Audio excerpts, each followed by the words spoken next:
If you're watching this video, you have the mini knit kit that I've made. It's from Melware Ceramics.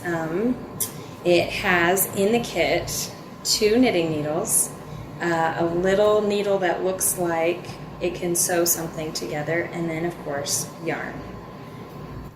Okay, we start with our yarn and we will do a slip knot. A slip knot is really simple, and I will be able to show you that with the yarn that you have in your package.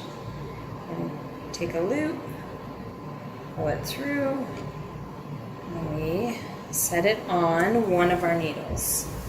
So we're doing a cast on, and it is probably the simplest cast on. We leave a length of at least 10 to 12 inches of that yarn at the very beginning. We will use that at the end to sew the 2 sides together.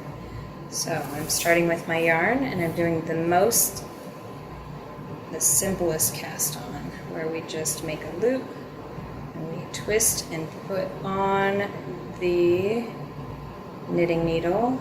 The beautiful thing about having these knit kits, and they're so small, you don't have to worry about messing up. If you mess up, you can always just pull the yarn right off the needles and start over again. This yarn should be pretty good to keep going and trying it over and over again.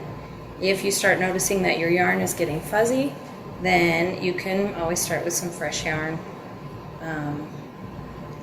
But we are just going to put on maybe 5 stitches, maybe 6 stitches.